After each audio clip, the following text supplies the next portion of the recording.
ഷാദിൻ്റെ വസ്ത്രാക്ഷേപത്തിലൂടെ ലക്ഷ്യം വെക്കുന്നത്.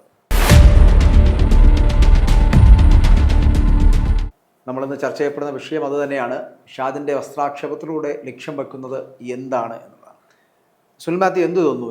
ഈ ഷാദിനെ അർദ്ധരാത്രിയിൽ പോലീസ് എത്തുന്നു, വസ്ത്രമില്ലാതെ പോലീസ് ജീപ്പിൽ കയറ്റി കൊണ്ടുപോകുന്നു.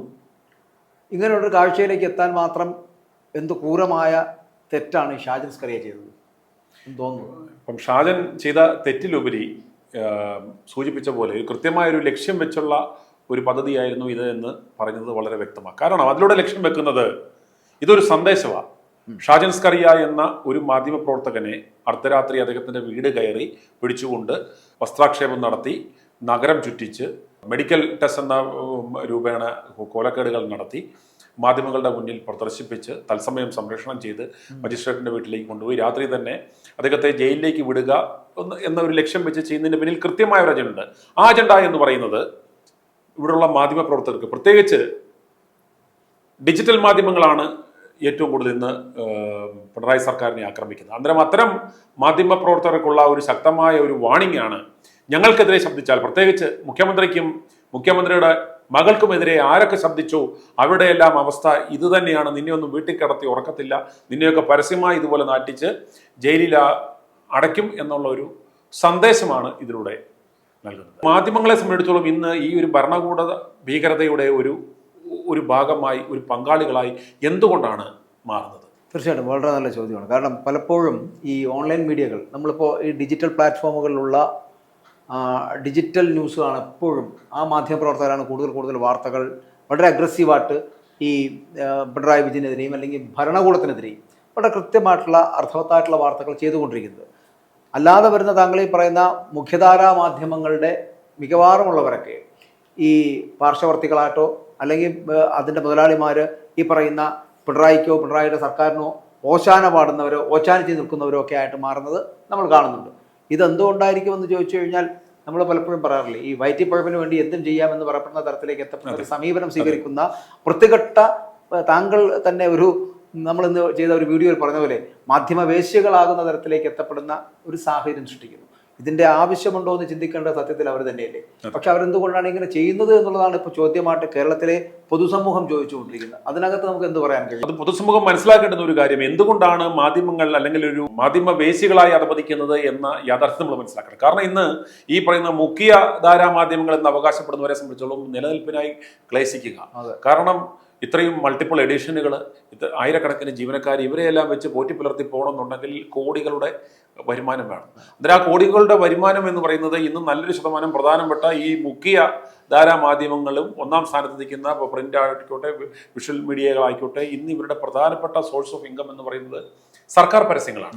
അന്നേരം സർക്കാരിൻ്റെ PRD വഴി ലഭിക്കുന്ന പരസ്യങ്ങളെ ആശ്രയിച്ചും സർക്കാരിൻ്റെ മറ്റ് പദ്ധതികളുമായിട്ട് ബന്ധപ്പെട്ട പരസ്യങ്ങളാണ് ഇവരുടെ ഇന്നൊരു മേജർ സോഴ്സ് ഓഫ് ഇൻകം. അന്നേരം സർക്കാരിനെ ഏതാണ്ട് തടവി തലോടി നിന്നില്ല എന്നുണ്ടെങ്കിൽ ആ ഒരു ഇൻകം നിലയ്ക്കും.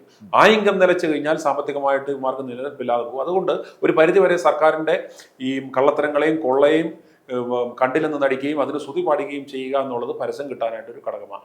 പിന്നെ മറ്റൊരു കാര്യം എന്ന് പറയുന്നത്, ഇന്ന് വളരെ പെട്ടെന്ന് തന്നെ ജനങ്ങൾ ശ്രദ്ധിച്ചു കഴിഞ്ഞാൽ കാണാം, ഈ മാധ്യമരംഗത്ത് കടന്നു വന്ന്, പ്രത്യേകിച്ച് ടെലിവിഷൻ രംഗത്ത് നിന്ന ചില മാധ്യമങ്ങൾ ഈ ചെറിയ ഒരു സംസ്ഥാനത്ത് എല്ലാം കൂടി 100-150 കോടി രൂപയിൽ താഴെ ടേൺ ഓവറുള്ള ഈ ഒരു സ്ഥലത്ത് എത്ര ചാനലുകളാണ് വന്നിരിക്കുന്നത്? ആ കുറഞ്ഞ സമയം കൊണ്ട് വന്ന് വലിയ ഹ്യൂജ് ആയിരക്കണക്കിന് കോടികൾ ഇൻവെസ്റ്റ്മെന്റ് നടത്തി ന്യൂസ് ചാനലുകളുമായി വന്ന് അത് 1ാം സ്ഥാനം 2ാം സ്ഥാനം വന്നേക്കുന്ന ഇവരുടെ എന്ന് പറഞ്ഞാൽ മനസ്സിലാക്കണം, ആ സ്ഥാപനത്തിന്റെ മുതലാളിമാർ എന്ന് പറഞ്ഞ് കാണിച്ച് നിൽക്കുന്ന മുതലാളിമാർ എന്ന് പറഞ്ഞാൽ വെറും ഡമ്മികളാണ്. ഒരു ചിട്ടി മുതലാളിയെയോ ഏതെങ്കിലും ഒരു കാട്ടുകള്ളനെയോ മുന്നിൽ നിർത്തിയിട്ട് ഇത്തരത്തിലുള്ള പൊളിറ്റിക്കൽ ഇവിടെയുള്ള ഈ തമ്പ്രാക്കന്മാരുടെ ആയിരക്കണക്കിന് കോടികളാണ് ഇതിനകത്ത് ഇൻവെസ്റ്റ്, അവരുടെ കള്ളപ്പണമാണ് ഇതിൽ ഇൻവെസ്റ്റ് ചെയ്യുന്നത്. അവരുടെ ബിനാമി ഇടപാടുകളാണ്, അല്ലെങ്കിൽ അവരുടെ ബിനാമി പണം ഉപയോഗിച്ചിട്ടാണ് ഇവരെല്ലാവരും ഈ പറയുന്ന ചാനലുകൾ പ്രവർത്തിപ്പിച്ചുകൊണ്ടിരിക്കുന്നത്. അതിനകത്ത് നമ്മൾ ഈ പറയുന്ന കാട്ടുകള്ളനാണെങ്കിലും ചിട്ടി മുതലാളിയാണെങ്കിലും ഇനി വേറെ ആരെങ്കിലും ആണെങ്കിലും ഇത്തരത്തിലുള്ള മുതലാളിമാരെ ലക്ഷ്യം വെക്കുന്നത് ഈ പറയുന്ന ഈ നമ്മൾ പിടികിട്ടാപ്പുള്ളികളായിട്ട് ഇതിന്റെ പിന്നിൽ പ്രവർത്തിക്കുന്ന രാഷ്ട്രീയക്കാരന്മാരാണ്. അതെ. അപ്പോൾ അവർക്കെതിരെ ഓൺലൈൻ മീഡിയകൾ ഓൺലൈൻ മാധ്യമങ്ങൾ പലപ്പോഴും വാർത്തകൾ വളരെ കൃത്യമായിട്ട് നൽകാറുണ്ട്. അതിലാണല്ലോ ഈ പിണറായിയുടെ മകൾ വീണ വിജയന്റെ ഒക്കെ ഈ മാസപ്പടി കേസുമായിട്ട് ബന്ധപ്പെട്ട് വരുന്ന വിഷയങ്ങളൊക്കെ വലിയ ചർച്ചയായിരുന്നു. അപ്പൊ ഇനി വരുന്ന ദിവസങ്ങൾ എന്ന് പറയുമ്പോൾ SFIയുടെ കേസുമായിട്ട് ബന്ധപ്പെട്ടിട്ട് അതിന്റെ റിപ്പോർട്ട് കൂടി പുറത്തു വരുന്ന സാഹചര്യത്തിൽ മകളെ അറസ്റ്റ് ചെയ്യുന്ന അടക്കമുള്ള വാർത്തകൾ ഓൺലൈൻ മീഡിയ നൽകുന്നുണ്ട്. പക്ഷെ ഒരിക്കലും മുഖ്യധാര നൽകുന്നില്ല. അവരെല്ലാവരും പറയുന്നത് എന്ന് പറഞ്ഞാൽ അവർ സത്യസന്ധമായ വാർത്തയ്ക്ക് വേണ്ടി കാത്തിരുന്നിട്ട് കൊടുക്കുന്നവരാണ് എന്നുള്ള പല വാർത്തകളും പലപ്പോഴും മുഖ്യധാര മാധ്യമങ്ങൾ നൽകാറുണ്ട്. അതിനപ്പുറം ഏത് വാർത്തയും വളരെ കൃത്യമായി ബ്രേക്ക് ചെയ്യാൻ കഴിവുള്ള കെൽപ്പുള്ള അത്രത്തോളം കഴിവുള്ള സ്കില്ലായിട്ടുള്ള മാധ്യമ പ്രവർത്തകർ തന്നെയാണ് ഈ ഓൺലൈൻ മീഡിയകളിലും വർക്ക് ചെയ്യുന്നത്. അവർ വളരെ കൃത്യമായിട്ട് അത് ചെയ്യുകയല്ലേ ചെയ്യുന്നത്. പക്ഷെ എങ്കിലും എന്തുകൊണ്ടാണ് ഇത്തരത്തിലൊരു ചിറ്റമ്മ നയം ഇതിനകത്ത് സ്വീകരിക്കുന്നത് എന്നുള്ളത് നമ്മൾ നോക്കിക്കാണേണ്ടതല്ലേ? ഒരു ചിറ്റമ്മ നയം സ്വീകരിക്കുന്നില്ലേ ഈ രണ്ട് മാധ്യമങ്ങളും തന്നെ? തീർച്ചയായിട്ടും. കാരണം അത്തരത്തിലുള്ള ഇപ്പോഴും മറ്റേ ഡിജിറ്റൽ മാധ്യമങ്ങൾ അല്ലെങ്കിൽ ഓൺലൈൻ മാധ്യമങ്ങൾ അല്ലെങ്കിൽ യൂട്യൂബർ എന്നൊക്കെ പറഞ്ഞ് ഈ ഓൺലൈൻ മാധ്യമ പ്രവർത്തകരെ ഒന്ന് ഡൗൺ സൈസ് ചെയ്യാനുള്ള ഒരു ബോധപൂർവമായ ഒരു ശ്രമം ഉണ്ടാകുന്നുണ്ടോ എങ്കിലും ഈ ഡിജിറ്റൽ മാധ്യമങ്ങളുടെ ഒരു ഇമ്പാക്റ്റ് ഇവർക്കറിയാം. കാരണം മുൻപ് എന്ന് പറഞ്ഞാൽ ഈ മുഖ്യധാരാ മാധ്യമങ്ങൾ മുക്കിക്കഴിഞ്ഞു കഴിഞ്ഞാൽ ആ വാർത്തകൾ വരില്ലായിരുന്നു, പുറം ലോകം കാണില്ല. അവരെ ഡിസൈഡ് ചെയ്ത് ആ വാർത്ത കില്ല് ചെയ്യാൻ പറ്റുമായിരുന്നു. എന്നാൽ ഇന്ന് ഈ മുഖ്യധാരാ മാധ്യമങ്ങൾ മുക്കുന്ന വാർത്തകളെല്ലാം ഡിജിറ്റൽ മാധ്യമങ്ങൾ അത് ജനങ്ങളിലേക്ക് എത്തിക്കുന്നു. അങ്ങനെ ഇന്ന് ജനങ്ങൾ ഈ ഡിജിറ്റൽ മാധ്യമങ്ങളെ ഈ മുഖ്യധാര മാധ്യമങ്ങളെക്കാളും വിശ്വസിക്കുന്നു. ഇതിന്റെ സ്ട്രൈക്കിംഗ് ഇമ്പാക്റ്റും അതുപോലെ തന്നെ ഇതിന്റെ വിശ്വാസ്യതയും ഇതിന്റെ ക്രെഡിബിലിറ്റിയും എല്ലാം ഇന്ന് ഈ പറയുന്ന മുഖ്യധാര മാധ്യമങ്ങളെക്കാൾ കൂടുതലാണ്. ഇത് ജനങ്ങളിലേക്ക് കൂടുതൽ എത്തുന്നു, ജനങ്ങൾ ഇതിനെ വിശ്വസിക്കുന്നു എന്ന് കണ്ടുകൊണ്ടാണ് ഈ ഓൺലൈൻ മാധ്യമ പ്രവർത്തകരെ ഇവർ ലക്ഷ്യം വെക്കുന്നത്. അതിലേക്ക് അവരുടെ ആ ഒരു കാര്യം പറയുമ്പോൾ താങ്കൾ ഇതിനകത്ത് ഇത്തരത്തിൽ ഇരയാക്കപ്പെട്ടുള്ള ഒരാളാണ് നിരവധി തവണ.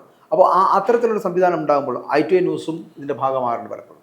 അപ്പോൾ പല കാര്യങ്ങളിലും ഇത്തരത്തിലുള്ള സമീപനം സ്വീകരിക്കുന്ന പോലീസിനെ നമുക്ക് കാണേണ്ടി വന്നു. ഭരണകൂട ഭീകരത, താങ്കൾ പറഞ്ഞല്ലോ, മുക്കുന്ന വാർത്തകൾ ഈ മുഖ്യധാര മാധ്യമങ്ങൾ മുക്കുന്ന വാർത്തകൾ വളരെ കൃത്യമായിട്ട് ഓൺലൈൻ മാധ്യമങ്ങൾ കൈകാര്യം ചെയ്യുമ്പോൾ അതിനകത്ത് പെട്ടുപോകുന്നത് ഈ പറയുന്ന ആരാണോ ഈ മറ്റുള്ള മാധ്യമങ്ങളെ നിയന്ത്രിക്കുന്നത് അവരാണ്. കാരണം ഡിജിറ്റലിനെ നിയന്ത്രിക്കാൻ അല്ലെങ്കിൽ ഈ യൂട്യൂബറെ നിയന്ത്രിക്കാൻ അവർക്ക് കഴിയുന്നില്ല എന്നുള്ളതാണല്ലോ ഈ ഭരണകൂട ഭീകരത എടുത്ത് പുറത്തിടുന്നത്. ഈ ഭരണകൂട ഭീകരത എന്ന് പറയപ്പെടുന്ന സംവിധാനം ഉണ്ടാക്കുമ്പോൾ ഈ പോലീസുകാരുണ്ടല്ലോ, നിയമം നടപ്പിലാക്കേണ്ട ഈ പോലീസുകാർ ഇവരുടെയൊക്കെ വാലാട്ടിപ്പട്ടികളായി മാറുന്ന ഒരു സമീപനം സ്വീകരിക്കുന്നില്ലേ? അതെന്താ അങ്ങനെ തോന്നുന്നില്ലേ? എന്താണ് അത്തരത്തിലൊരു സമീപനം സ്വീകരിക്കാനുള്ള കാരണം? എന്താണ് ഈ ഇവരെ കിട്ടിയാൽ അപ്പം പൊക്കിയെടുക്കുക എന്നുള്ള തരത്തിൽ ഉടുപ്പില്ലാതെയും കൊണ്ടുപോകാം, തുണിയില്ലാതെയും കൊണ്ടുപോകാം എന്ന് പറയുന്ന തരത്തിലേക്ക് എത്തപ്പെടുന്നു. ഇന്ന് നമ്മൾ സാക്ഷ്യം വഹിക്കുന്ന ഏറ്റവും വലിയൊരു ഗതികേട് എന്ന് പറയുന്ന ആ ഒരു അവസ്ഥയ്ക്ക്, അതായത് ഒരു ജനാധിപത്യ സംവിധാനത്തിൽ, ഒരു ജനാധിപത്യം വാഴുന്ന ഒരു നാട്ടില് ജനങ്ങളുടെ കാവലാളാകേണ്ടുന്ന, ജനങ്ങളുടെ ജീവനും സ്വത്തിനും ഒബ്ജക്റ്റീവായി നിന്ന് സംരക്ഷണം കൊടുക്കേണ്ടുന്ന പോലീസ് സംവിധാനം ഇത്തരത്തിലുള്ള ഭരണകർത്താക്കളുടെ വെറും വാലാട്ടിപ്പട്ടികളായിട്ട് അധപ്പതിച്ച് ഇവന്മാരുടെ ചെരുപ്പ് നക്കുന്ന വെറും പട്ടികളായിട്ട് മാറുന്ന ഒരു ഗതികെട്ട അവസ്ഥ നമുക്ക് കാണാൻ സാധിക്കുന്നത്. എന്നാൽ ഒരു പോലീസ് സംവിധാനങ്ങളെ സംബന്ധിച്ചിടത്തോളം ഇവർ പൊളിറ്റിക്കൽ സംവിധാനങ്ങളുടെയോ ഒരു പൊളിറ്റിക്കൽ നേതാക്കളുടെയോ വാലാട്ടിപ്പട്ടികളല്ല. ഭരണഘടന കൃത്യമായിട്ടുള്ളൊരു ഒരു റോൾ ഇവർക്ക് നൽകുന്നുണ്ട്. അവരുടെ അന്തസ്സത്ത് കാത്തു സൂക്ഷിച്ചുകൊണ്ട് ജനങ്ങളുടെ ജീവനും സ്വത്തിനും പരിപാലനം നൽകുന്ന, അതിൻ്റെ കാവലാളാകേണ്ടുന്നവർ ഈ അധമന്മാരുടെ കാവൽപ്പട്ടികളായി, അവന്മാരുടെ വേട്ടപ്പട്ടികളായി സമൂഹത്തിന്റെ നന്മയെ കരുതി സത്യം വിളിച്ചു പറയുന്ന മാധ്യമങ്ങളുടെ ഫോർത്ത് എസ്റ്റേറ്റ് ആയിട്ട് വർത്തിക്കേണ്ടുന്ന മാധ്യമ പ്രവർത്തകരുടെ അന്ധകരായി മറ്റവന്മാരുടെ വെറും വാലും ചൂലുമായി അധപ്പതിക്കുന്ന കാഴ്ചയാണ് നമ്മൾ കാണുന്നത്. പക്ഷെ അതിൻ്റെ ഒരു അപകടാവസ്ഥ എന്ന് പറയുന്നത് ഈ അങ്ങനെ ഒരു സംവിധാനമാക്കി കളഞ്ഞു. കാരണം ഇന്ന് ഈ പറയുന്ന പോലീസുകാരെ സംബന്ധിച്ചിടത്തോളം ഇവരുടെ തരത്തിലുള്ള ഒരു അവസ്ഥ എന്ന് പറയുന്നത് അവരുടെ എൻറോൾമെന്റ് തൊട്ട് തന്നെ പലരെയും ഈ സംവിധാനത്തിലേക്ക് ചവിട്ടിക്കയറ്റുന്നു. രാഷ്ട്രീയ പ്രവർത്തകരും പാർട്ടിയുടെ ഗുണ്ടകളുമായവർ പോലീസ് സംവിധാനങ്ങളിലേക്ക് വരുന്നു. അന്നേരം ഈ ഗുണ്ടകൾ യൂണിഫോം ഇട്ടാലും ആ ഗുണ്ടകളുടെ പണി തന്നെ അവർ കാണിക്കുന്നു. ഇന്നലെ തന്നെ നോക്കുക, യാതൊരുവിധ മാനദണ്ഡങ്ങളും പാലിക്കാതെ ഒരു അറസ്റ്റ് ചെയ്യപ്പെടുമ്പോൾ ഒരു ജുഡീഷ്യൽ സംവിധാനത്തിൽ, ജനാധിപത്യ സംവിധാനത്തിൽ പ്രവർത്തിക്കുന്ന ഒരു സംവിധാനമുള്ള ഒരു നാട്ടിൽ ഭരണഘടനയ്ക്ക് വിധേയമായി പ്രവർത്തിക്കേണ്ടുന്ന ഒരു ജനാധിപത്യത്തിന്റെ കാവലായി വർത്തിക്കേണ്ടുന്ന പോലീസ് സംവിധാനം യാതൊരു മാനദണ്ഡവും പാലിക്കാതെ കൃത്യമായ ഇവരുടെ പൊളിറ്റിക്കൽ യജമാനന്മാരുടെ നിർദ്ദേശം അനുസരിച്ച് വ്യക്തിവൈരാഗ്യത്തോടെ ഒരാളെ ടാർഗറ്റ് ചെയ്യുന്നു. ഇദ്ദേഹം ചെയ്ത തെറ്റെന്താണ്? മാക്സിമം ആ ഒരു പരാതിക്ക് ഒരു ഡിഫമേഷൻ ആർക്കും കൊടുക്കാം. കൊടുത്ത വാർത്തയിൽ അവർക്കൊരു പരാതി ഉണ്ടെങ്കിൽ അവർക്ക് കോടതിയെ സമീപിക്കാം. ആ തെളിവുകളുടെ അടിസ്ഥാനത്തിലാണ് ഈ വാർത്ത നൽകിയത് എന്ന് പ്രൂവ് ചെയ്ത് കഴിഞ്ഞാൽ അതിനകത്ത് ഒരു ശിക്ഷയും അദ്ദേഹത്തിന് ഉണ്ടാകത്തില്ല. അങ്ങനെ ഒരു കേസിൽ കൊടും കുറ്റവാളികളെ അറസ്റ്റ് ചെയ്യുന്ന പോലെ അദ്ദേഹത്തെ ചേസ് ചെയ്ത് വീട്ടിൽ നിന്നും പാതിരാത്രി അറസ്റ്റ് ചെയ്ത് കൊണ്ടുപോവുക, പബ്ലിക്കലി അദ്ദേഹത്തെ വസ്ത്രാക്ഷേപം നടത്തി അപമാനിക്കുക, ഇത്രയും എല്ലാം കാര്യങ്ങൾ ചെയ്ത് മാധ്യമങ്ങളോട് ഇതിന്റെ കൂടെ ഒത്താശ ചെയ്ത് കൊടുക്കുന്ന ഒരു അവസ്ഥ ലൈവ് ടെലികാസ്റ്റ് നടത്തുന്ന തരത്തിലേക്ക് എത്തപ്പെടുന്നു. അതിനകത്ത് ശ്രദ്ധിച്ചിട്ടുണ്ടല്ലോ, താങ്കൾ ശ്രദ്ധിച്ചു കാണണം. കാരണം പ്രൈവസി ആയിട്ട് ചെയ്യേണ്ട കാര്യങ്ങൾ ഉണ്ട്. ഒരു പോലീസ് സ്റ്റേഷൻ അകത്തേക്ക് എത്തിക്കഴിഞ്ഞാലും പ്രൈവസി ആയിട്ട് ചെയ്യേണ്ട ചില ഇടങ്ങൾ, അതിനകത്തേക്ക് വരെ എങ്ങനെയാണ് ഈ മാധ്യമങ്ങൾ കടന്നു ചെല്ലുകയും ലൈവ് ടെലികാസ്റ്റ് നടത്തുകയും ചെയ്യുക എന്നുള്ളത് നമ്മൾ ശ്രദ്ധിക്കേണ്ട കാര്യം. അതായത് ഈ കൂട്ടക്കൊല ചെയ്ത ഇപ്പോൾ ഒരു ചെന്താമര, അതുപോലെ ഈ കഴിഞ്ഞ ദിവസം മദ്യയിലെ മയക്കുമരുന്നിന് അടിമയായിട്ട് കൂട്ടക്കൊല ഇവിടെ നടത്തിയ ഒരു യുവാവ്, ഇവർക്ക് കൊടുക്കുന്ന ഒരു പരിഗണന പോലും ഒരു മാധ്യമപ്രവർത്തകന് കൊടുക്കാത്ത തരത്തിലുള്ള ഒരു സംവിധാനം വരുന്നതിൽ നടത്തിയത്. ഒരു മെഡിക്കൽ പരിശോധനയ്ക്ക് കൊണ്ടുപോകുമ്പോൾ ആ ഒരു പേഷ്യൻ്റ് ആണെങ്കിൽ പോലും പേഷ്യൻറ്റിനും അവകാശമുണ്ട്. ആ പേഷ്യൻറ്റിൻ്റെ അവകാശത്തെ പോലും ഹനിച്ചുകൊണ്ട് അദ്ദേഹത്തിൻ്റെ മെഡിക്കൽ പരിശോധനകൾ നടത്തുന്ന സമയത്ത് പോലും ഈ ചില മാധ്യമങ്ങൾക്ക്, അതായത് ഇവരുടെ ഈ ബിനാമി സംവിധാനത്തോടെ പ്രവർത്തിക്കുന്ന ചില മാധ്യമ പ്രവർത്തകർക്ക് അതിനകത്ത് കയറി പ്രൈവസിയോടുകൂടി നടത്തുന്ന ആ ഒരു പരിശോധന പോലും ലൈവായിട്ട് ടെലികാസ്റ്റ് ചെയ്യാനുള്ള ഒരു അവസരം കൊടുക്കുക എന്ന് പറയുന്നത് അതീവ നിന്ദ്യമായിട്ടുള്ള അതിനകത്ത് പോലീസുകാരുടെ കൂടി ഒത്താശയുണ്ട് എന്നുള്ളത് ആ പോലീസുകാരുടെ ഒത്താശ ഉണ്ടാകുന്നു. അപ്പോൾ ഇവിടെയൊക്കെയാണ് പലപ്പോഴും നമുക്ക് ഈ പോലീസുകാരും നമ്മൾ നിയമത്തിന് വേണ്ടിയിട്ട് നിൽക്കുന്ന സാധാരണക്കാരന് എവിടെയാണ് അപ്പോൾ നീതി ലഭിക്കാൻ പോകുന്നത്? ഒരിക്കലും ലഭിക്കാൻ പോകുന്നില്ല. ഇവിടെ ഷാദിൻ്റെ ഈ കാര്യവുമായിട്ട് ബന്ധപ്പെട്ട് വരുന്ന വിഷയത്തിൽ ഷാദിനെ ഈ വസ്ത്രമില്ലാതെ തുണിയില്ലാതെ കൊണ്ട് റോഡിലൂടെ അല്ലെങ്കിൽ വണ്ടിയിലൂടെ നഗരപ്രദക്ഷിണമൊക്കെ നടത്തിയതിന് ശേഷം കൊണ്ടുപോകുന്നുണ്ട്. അതായത് പോലീസ് സ്റ്റേഷനിലേക്ക് കൊണ്ടുപോകുന്നു. അതിനുശേഷം നടക്കുന്ന കാഴ്ചകളൊക്കെ നമ്മൾ കണ്ടതുമാണ്. അപ്പോൾ ഇതിലേക്ക് എത്താനായിട്ട് അയാൾ ചെയ്ത തെറ്റെന്താണ് എന്ന് ചോദിച്ചു കഴിഞ്ഞാൽ, ഒരു കാട്ടുകളിനെതിരെ, ദുബായിൽ അങ്ങോട്ട് പ്രവർത്തിക്കുന്ന ഒരു കാട്ടുകളിനെതിരെ ഒരു വാർത്ത കൊടുക്കുന്നു. അവനുമായിട്ട് ബന്ധപ്പെട്ട് വരുന്ന ഒരു സ്ത്രീയുടെ വിഷയവുമായിട്ട് ബന്ധപ്പെട്ടിട്ട് അവരെ കൂടി അതിനകത്ത് കണക്ട് ചെയ്തൊരു വാർത്ത വരുന്നു. ആ വാർത്തയുമായി ബന്ധപ്പെട്ട് വരുമ്പോൾ താങ്കൾ പറഞ്ഞ പോലെ ഒരു ഡിഫോമേഷൻ തീരാവുന്ന ഒരു കേസ്, അങ്ങനെ മാത്രമായിരിക്കും അതിനുള്ള അവസ്ഥ എന്ന് പറയപ്പെടും. പക്ഷെ അതിനപ്പുറത്തേക്ക് ഈ പറഞ്ഞ ഒരു ക്രിമിനലിനെ കൊണ്ടുപോകുമ്പോൾ ഇങ്ങനെ കൊണ്ടുപോകുമ്പോഴത്തേനും നമ്മൾ ഈ സാധാരണക്കാരൻ എപ്പോഴും ചിന്തിക്കൂലേ, ഇതിൽ നൽകുന്ന ഒരു സന്ദേശം ഉണ്ടല്ലോ. അതായത് ഇന്ന് ഷാജൻ, നാളെ ഞാൻ, അല്ലെങ്കിൽ നാളെ താങ്കൾ, അല്ലെങ്കിൽ മറ്റൊരാൾ എന്ന് പറയപ്പെടുന്ന പോലെ ഇതിനകത്തൊരു സന്ദേശമുണ്ട്. എന്താണ് ഇതിലൂടെ ഈ ഭരണകൂടം നമുക്ക് നൽകുന്ന ഒരു സന്ദേശം എന്നുള്ളതാണ്. എന്താണ് തോന്നുന്നത്? ഇപ്പോൾ ഇവന്മാർ ഈ പറഞ്ഞ പോലെ ഇതൊരു ഒരു ഏകാധിപതി നൽകുന്ന ഒരു സന്ദേശമാണ്. പക്ഷേ ഇതിൽ നിന്ന് നമുക്ക് മനസ്സിലാക്കാൻ സാധിക്കുന്നത്, ഇത്തരത്തിലുള്ള ഇവന്മാരുടെ മുദ്രാവാക്യങ്ങൾ ഇവർ പറയും, തൂക്കുമരങ്ങളിൽ ഊഞ്ഞാലാടിയ, മറ്റേ ചോരച്ചാലുകൾ നീന്തിക്കേറിയ, അതിനേക്കാളും അത്തരം തൂക്കുമരങ്ങളിൽ കിടന്ന് ഊഞ്ഞാലാടാൻ കപ്പാസിറ്റി ഉള്ള മാധ്യമപ്രവർത്തകർ ഇവിടെ ഉണ്ട്. ഇമാതിരിയുള്ള ഈ ഊച്ചാളി പണികളൊന്നും കണ്ടാൽ പേടിക്കുന്ന, അല്ലെങ്കിൽ ഇമാതിരിയുള്ള മറ്റേ പണികളൊന്നും കണ്ടു കഴിഞ്ഞാൽ പേടിച്ച് മിണ്ടാതിരിക്കുന്നവരല്ല ഇവിടെയുള്ള മാധ്യമപ്രവർത്തകർ. ഓരോ ദിവസവും അവർ ഈ പ്രവർത്തനത്തിന് വേണ്ടി ഇറങ്ങുന്നത് ഇന്ന് ജീവനിൽ മരണഭയമില്ലാതാണ് അവർ ഇറങ്ങുന്നത്. ഒന്നെങ്കിൽ ടിപ്പർ, അല്ലെങ്കിൽ വാള്, അല്ലെങ്കിൽ ജയില് എന്ന ഒരു പ്രതീക്ഷയോടെയാണ് നമ്മുടെ കാര്യം പറഞ്ഞാൽ നമ്മൾ ഓരോ ദിവസവും ഈ പണിക്ക് വേണ്ടി ഇറങ്ങുന്നത്. അന്നേരം ഇതുപോലുള്ള നൂറുകണക്കിന് മാധ്യമപ്രവർത്തകരുള്ള ഒരു നാടാണിത്. അന്നേരം ഇമാതിരിയുള്ള വിരട്ടലുകൾ കൊണ്ടോ പണികൾ കൊണ്ടോ ഒന്നും ഇവിടെ ആരും പേടിക്കത്തില്ല. ഇതിനേക്കാളും ശക്തമായി തന്നെ മുന്നോട്ട് പോകും. എന്തൊക്കെ പ്രതിബന്ധങ്ങൾ ഉണ്ടായാലും അന്നേരം നമ്മളെ പോലെയുള്ളവർക്ക് ഒരു പ്രതീക്ഷ നൽകുന്നതല്ലേ ആ ജുഡീഷ്യറിയുടെ ഇടപെടൽ? തീർച്ചയായിട്ടും അതിലേക്കാണ് ഞാൻ. അതിനുമ്പോൾ ഒരു കാര്യം കൂടെ പറഞ്ഞിട്ടുണ്ട്. ഇപ്പോൾ താങ്കൾ പറഞ്ഞു വെച്ചുകൊണ്ടാണ്, അതായത് ഇത്തരത്തിൽ പ്രവർത്തിക്കുന്ന മാധ്യമപ്രവർത്തകർ, അതായത് നമുക്കറിയാം നാളെ ഒരു കത്തിയോ വാളോ വടിവാളോ അല്ലെങ്കിൽ ഏതെങ്കിലും ഒരു ഗുണ്ടയോ ഒക്കെ എത്തപ്പെടാൻ കഴിയുന്ന തരത്തിലുള്ള നൂറുകണക്കിന് നട്ടലുള്ള മാധ്യമപ്രവർത്തകർ ഇന്നും നിലവിലുണ്ട്. ചിലപ്പോൾ ഓൺലൈൻ മാധ്യമങ്ങളിലൂടെ വളരെ കൃത്യമായിട്ട് അവർ പ്രവർത്തിച്ചുകൊണ്ടിരിക്കുന്നുണ്ട്. അങ്ങനെയുള്ളവരുടെ വായടപ്പിക്കുക എന്നുള്ളതാണ് പിണറായിയെ പോലുള്ളവർ ലക്ഷ്യം വെക്കുന്നതെങ്കിൽ അത് നടത്താൻ വലിയ ബുദ്ധിമുട്ടാണ്. കാരണം അദ്ദേഹം പറയും പോലെ വിരട്ടലും വിലപേശലും ഒന്നും ഇവിടെയും ചിലവാകത്തില്ല എന്ന് പറയേണ്ട ഒരു തീർച്ചയായിട്ടും. ഇനി താങ്കൾ പറഞ്ഞ അതിലേക്ക് വരാം. തീർച്ചയായിട്ടും നമ്മുടെ സാധാരണക്കാരൻ്റെ ഏക ആശ്രയമാണ് ജുഡീഷ്യറി എന്ന് പറയുന്നത്. എല്ലാം നഷ്ടപ്പെടുമ്പോൾ നമ്മൾ നേരത്തെ പറഞ്ഞ പോലെ നിയമത്തിൻ്റെ നൂലാമാലകൾക്കിടയിൽ നിന്ന് രക്ഷപ്പെടുത്തി എടുക്കേണ്ട പോലീസ്, സംരക്ഷണം ഒരുക്കേണ്ട പോലീസ് ഈ രാഷ്ട്രീയക്കാരൻ്റെ അല്ലെങ്കിൽ ഭരണകൂടത്തിൻ്റെ ഭരണകർത്താക്കളുടെ ഈ വാലാട്ടിപ്പട്ടികളായി തീരുമ്പോൾ സാധാരണ ജനം കൈയടിച്ച് നിന്ന് വെപ്രാളം കാണിക്കുകയാണ്. അവർക്ക് മരണഭയം നേരിടുകയാണ് ചെയ്യുന്നത്. അവിടെയാണ് അവർ എത്തപ്പെടുന്നത് ഈ ജുഡീഷ്യറി എന്ന് പറയപ്പെടുന്ന സംവിധാനത്തിൽ. ഇന്നലെ കാണിച്ചത് ഏറ്റവും നല്ല മാതൃകാപരമായിട്ടുള്ളൊരു സമീപനമാണ് ഇന്നലെ അവിടെ നിന്ന് കാണിച്ചത്. ആ ജഡ്ജിയുടെ ഭാഗത്ത് നിന്ന് ഉണ്ടായിരുന്നത് അതിനെക്കുറിച്ച് താങ്കളും കണ്ടു കാണുമല്ലോ. നമ്മുടെ നിയമവും നീതിയും ഒന്നും മരിച്ചിട്ടില്ല, അല്ലെങ്കിൽ ജനാധിപത്യം എന്ന് പറയപ്പെടുന്നതിൽ നാലാം തൂണായി നിൽക്കപ്പെടുന്ന സംവിധാനത്തെ എന്നും വളരെ കൃത്യമായി കൊണ്ടുപോകുവാനും നീതി നടപ്പാക്കുവാനും നീതി മരിച്ചിട്ടില്ല എന്ന് കാണിക്കുവാനും കൂടി അതിനെ ഇന്നലത്തെ ആ തീരുമാനത്തിന്, ആ ജഡ്ജിയുടെ തീരുമാനത്തിന് നമുക്ക് അങ്ങനെ പറയേണ്ടതല്ലേ? തീർച്ചയായിട്ടും. നമ്മളെ സംബന്ധിച്ചിടത്തോളം കേരളത്തിലുള്ള ഈ 3.5 കോടി ജനങ്ങളും ഒരു സ്റ്റാൻഡിങ് ഒവേഷൻ കൊടുക്കേണ്ടതാണ് ഇന്നലത്തെ ആ ഒരു തീരുമാനത്തിന്. കാരണം ഒരു കേരള സമൂഹത്തിന്റെ മുഴുവൻ മുഴുവൻ അവരുടെ ഒരു പ്രതീക്ഷയാണ് ആ ജുഡീഷ്യറി ഇന്നലെ ഉയർത്തുന്നത്. ഇവരെ വളരെ കോൺഫിഡൻ്റ് ആയിരുന്നു. കാരണം അവർ പ്രതീക്ഷിച്ചത് എന്താണെന്ന് ചോദിച്ചു കഴിഞ്ഞാൽ സാജിനെതിരെ ഇത്തരത്തിലുള്ള നിരവധി കള്ളക്കേസുകൾ കൊടുത്ത് ഇതിനു മുമ്പും പല ജാമ്യമില്ലാ വകുപ്പുകൾ പ്രകാരം കേസെടുത്തിട്ടുണ്ട്.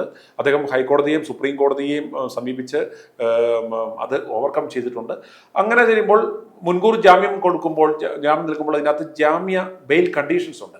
അന്നേരം ആ ബെയിൽ കണ്ടീഷനകത്ത് കൃത്യമായിട്ടും എല്ലാ ബെയിലിലും പറയും സമാനമായ കുറ്റകൃത്യങ്ങളിൽ നിങ്ങൾ ഏർപ്പെട്ടാൽ, സമാനമായ കേസുകൾ വന്നാൽ ഈ ജാമ്യം റദ്ദാക്കാം.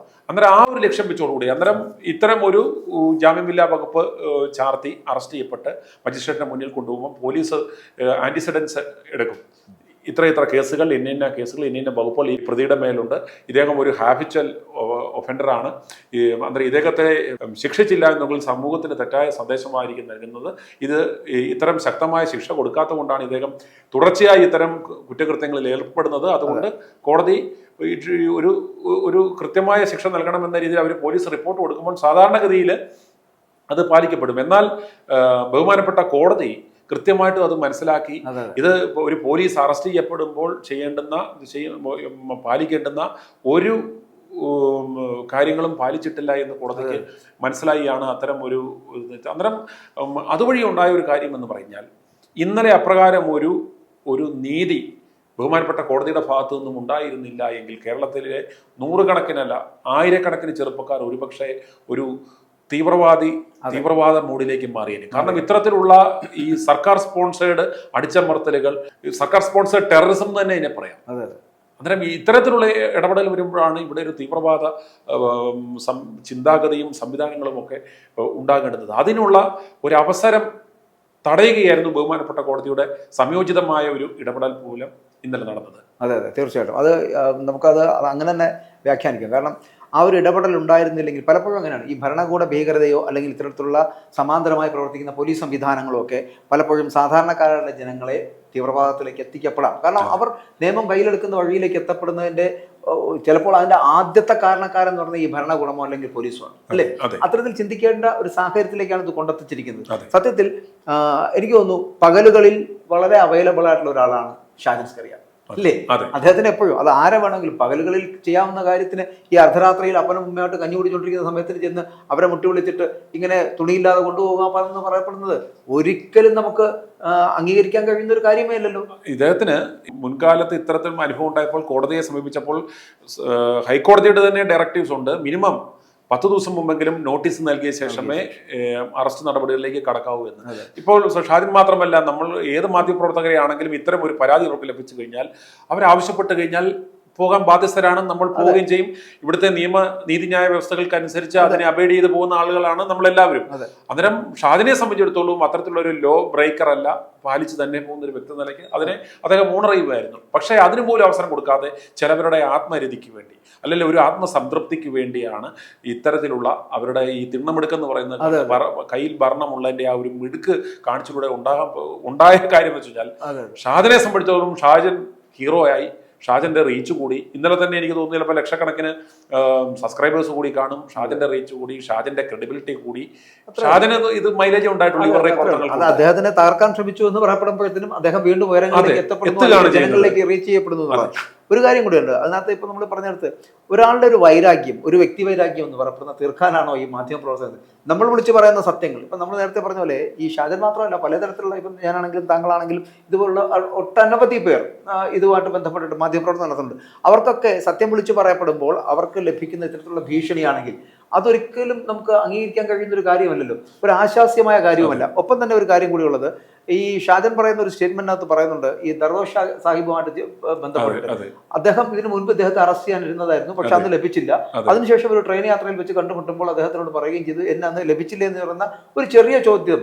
ആ ചോദ്യം ഒരു ദർവേഷ് സാഹിബിനുണ്ടാക്കിയ ഇത്തരത്തിലുള്ള ഒരു പക അത് ഈ അർദ്ധരാത്രിയിലേക്ക് എത്തപ്പെടുകയും ഇദ്ദേഹത്തിന് പിടിച്ചുകൊണ്ട് പോകപ്പെടുകയും ചെയ്യുന്ന തരത്തിലേക്ക് നമ്മുടെ നിയമത്തിനെ ഇങ്ങനെ വളച്ചൊടിക്കുക എന്ന് പറയുന്നത് ശരിയാണോ? ഒരിക്കലും ശരിയല്ല എന്നല്ലല്ലോ നമുക്ക് പറയേണ്ടി വരുന്നത്. കാരണം ഈ ഒരു അവിശുദ്ധ കൂട്ടുകെട്ട്, അതായത് ഈ പോലീസിനും ഇങ്ങനെയുള്ള കാര്യം തന്നെ ചെയ്യാൻ പറ്റത്തില്ല, പൊളിറ്റിക്കൽ സംവിധാനത്തിനും ചെയ്യാൻ സാധിക്കില്ല. ഈ ഒരു ഒരു പോലീസ് അവിഹിത ഈ ഒരു കൂട്ടുകെട്ട് അതോടൊപ്പം തന്നെ മാധ്യമ ഇങ്ങനെ ഒരു സിൻഡിക്കേറ്റായി മാറുന്ന, അതായത് ഒരു പോലീസ് ഒരു സിൻഡിക്കേറ്റ്, ഒരു അവിശുദ്ധ കൂട്ടുകെട്ട് ഉണ്ടാകുന്നത് ഈ ജനാധിപത്യ സംവിധാനത്തെ സംബന്ധിച്ച് വളരെയേറെ അപകടകരമാണ്. നമ്മൾ എടുത്തു പറയേണ്ടുന്ന ഒരു കാര്യം, ഇന്ത്യയെ സംബന്ധിച്ചിടത്തോളം തന്നെ ഇപ്പോൾ കഴിഞ്ഞ ദിവസം നടത്തിയ ഒരു പഠനം വെച്ച് നോക്കുമ്പോഴത്തേക്കും പ്രസ് ഫ്രീഡത്തിൻ്റെ കാര്യത്തിൽ പറഞ്ഞാൽ ഏറ്റവും പുറകിലേക്ക് 180 രാജ്യങ്ങളിൽ നടത്തിയ പഠനങ്ങൾ വെച്ച് നോക്കുമ്പോഴത്തേക്കും നമ്മൾ 151 സ്ഥാനത്തേക്ക് എത്തി. നേപ്പാൾ പോലും നമ്മളെക്കാളും ഫാർ മുന്നിലാണ്. അന്നേരം ഈ പറയുന്ന പോലെ മറ്റ് രാജ്യങ്ങളിലേക്ക് നോക്കി ഓരിയിടുന്ന നമ്മളെ സംബന്ധിച്ചിടത്തോളം നമ്മൾ സ്വയം വിലയിരുത്തണം. മാധ്യമ സ്വാതന്ത്ര്യത്തിന്റെ കാര്യത്തിൽ നമ്മൾ എവിടെ നിൽക്കുന്നു. അതുപോലെ തന്നെ ഇവിടെയുള്ള ഇടതുപക്ഷ പ്രസ്ഥാനങ്ങളും നോർത്ത് ഇന്ത്യയിലേക്ക് നോക്കി ഇവരും അറിയാറുണ്ട് ഭരണകൂട ഭീകരതയെന്നും മാധ്യമ സ്വാതന്ത്ര്യത്തെ ഹനിക്കുകയാണെന്ന്. ഇവരിവിടെ ചെയ്യുന്നത് അതിനകത്ത് തന്നെയാണ് നമ്മൾ മുമ്പ് കണ്ടിട്ടുള്ളത്. ഈ പിണറായി വിജയന്റെ മുമ്പിൽ നിന്ന് മൈക്കും കൊണ്ട് മാധ്യമപ്രവർത്തകർക്ക് പോകാൻ കഴിയുന്ന ഒരു സാഹചര്യമുണ്ടോ? അവിടെയാണ് മാധ്യമ പ്രവർത്തനം ഇത്രത്തോളം വൾഗറാണ് നമ്മൾ പലപ്പോഴും ചിന്തിച്ചു പോകുന്നത്. കടക്ക് പുറക്കെന്ന് പറഞ്ഞിട്ട് പട്ടികളെ കാട്ടി ഓടിക്കുന്ന അവന്റെ വീട്ടിലെ ബാല്യക്കാരനോട് പറയുന്ന പോലാണ്. ഇവൻ വെറും സേവകനാണെന്ന് അതാ പറയുന്നത്. ജനങ്ങളെ സംബന്ധിച്ചിടത്തോളം ഈ ജനാധിപത്യ സംവിധാനത്തിൽ നമ്മളുടെ പരാജയം എന്ന് പറയുന്നത് ഇവരൊക്കെ വെറും ജനസേവകരാണെന്നും ജനങ്ങളുടെ വെറും ദാസന്മാരാണെന്നും ഉള്ള ബോധം നമുക്ക് ഇതുവരെ ഉണ്ടാക്കാൻ സാധിച്ചിട്ടില്ല. ഇതിലെ ദിനേശ് പീഡിയും കുറ്റിച്ചൂലുമായിട്ട് നടന്നവന്മാര് ഒരു നമ്മൾ ജയിപ്പിച്ച് വിട്ട് കഴിയുമ്പോൾ ഇവന്മാർ തമ്പ്രാക്കന്മാരായി മാറുകയും ജനങ്ങൾ വെറും അടിമകളാകുക എന്നുള്ള മനോഭാവം തന്നെ മാറ്റേണ്ടുന്ന കാലം കഴിഞ്ഞു. അത് മാറ്റേണ്ടുന്നത് ഇവിടുത്തെ ജനങ്ങളാണ്. അത്രേ ഉള്ളൂ. അതായത് ജനങ്ങളാണ് യഥാർത്ഥ പ്രജകൾ. അവരെ സംരക്ഷിക്കുവാനുള്ള ബാധ്യത ആണ് ഇവന്മാരെ ഏൽപ്പിക്കുന്നത്. അത് ജനാധിപത്യത്തിലൂടെ നൽകുന്നത് മാത്രം. അപ്പോൾ ജനങ്ങളാണ് യഥാർത്ഥ രാജാവ്. അവരെ മാനിക്കാത്ത ഇതുപോലുള്ള മന്ത്രിമാരെ സത്യം പറഞ്ഞാൽ വഴിയിൽ തുണിയുരിയേണ്ട കാലഘട്ടം ആയി എന്നാണ് പറയുന്നത്. അറിയിച്ചു കൊടുക്കേണ്ട കാലഘട്ടമായിരിക്കും. ഇങ്ങനെ വാർത്ത കൊടുക്കുകയോ. അപ്പൊ ഞാൻ ചോദിക്കട്ടെ, തെറ്റ് ചെയ്യുന്നവരെ പുകഴ്ത്തുകയാണോ വേണ്ടത് മാധ്യമപ്രവർത്തകർ? ഈ പിണറായി ആണെങ്കിലും പിണറായിയുടെ മകളാണെങ്കിലും ഇനി ആരാണെങ്കിലും ഏത് രാഷ്ട്രീയക്കാരൻ്റെയോ രാഷ്ട്രീയക്കാരിയുടെയോ മകളോ ആയിക്കൊള്ളട്ടെ, അവരെ കുറിച്ച് തെറ്റായിട്ടുള്ള വാർത്ത ഉണ്ടെങ്കിൽ ആ തെറ്റായ വാർത്ത തന്നെയല്ലേ നൽകേണ്ടത്? അത് നൽകുമ്പോൾ വായടപ്പിക്കാൻ ശ്രമിക്കുകയും കൊടുക്കുന്നവനെ ജയിലിലാക്കുകയും ചെയ്യപ്പെടുന്ന തരത്തിലേക്ക് പോകുന്ന ഭരണമാണ് ഇവിടെ ആവശ്യമെന്ന് ചിന്തിക്കേണ്ടത് ഇവിടുത്തെ സംഭവം. കേരളം എന്ന് പറയുന്നത് കേരളത്തിനൊരു ചരിത്രമുണ്ട്, ഒരു പൈതൃകമുണ്ട്. ഇന്ന് വന്ന് നാളെ പോകുന്ന വെറും തകരകളാണ് നീയൊക്കെ എന്ന് ആദ്യം മനസ്സിലാക്കുക. ഇവിടുള്ള ജനങ്ങളെ സംബന്ധിച്ചിടത്തോളം നിന്റെ ഒന്നും അടിമകളല്ല. ഞങ്ങൾക്ക് മാധ്യമപ്രവർത്തകർക്ക് സത്യം വിളിച്ചു പറയുവാൻ നിന്റെ ഒന്നും ഒരു തിട്ടൂരമോ നിന്റെ ഓച്ചാരമോ അല്ല. സത്യം വിളിച്ച് പറയും എന്ന് ഉറക്കെ പറയുവാൻ ആഗ്രഹിക്കുകയാണ്. അതുകൊണ്ട് ഇമാതിരിയുള്ള വസ്ത്രാക്ഷേപം കൊണ്ടോ ഇമാതിരിയുള്ള ഊച്ചാളിപ്പണികൾ കൊണ്ടോ പേടിക്കുന്നവരല്ല കേരളത്തിലെ മാധ്യമപ്രവർത്തകർ എന്നുള്ള ഒരു മുന്നറിയിപ്പ് മാത്രം നൽകിക്കൊണ്ട് ഞങ്ങൾ ഈ ഒരു ചർച്ച ഇന്നിവിടെ അവസാനിപ്പിക്കുകയാണ്. i2i News, an eye for truth. i2i News subscribe ചെയ്തിട്ടില്ലാത്തവർ ഇപ്പോൾ തന്നെ സബ്സ്ക്രൈബ് ചെയ്യുക. നോട്ടിഫിക്കേഷൻ ലഭിക്കുവാൻ ബെൽ ബട്ടണും അമർത്തുക.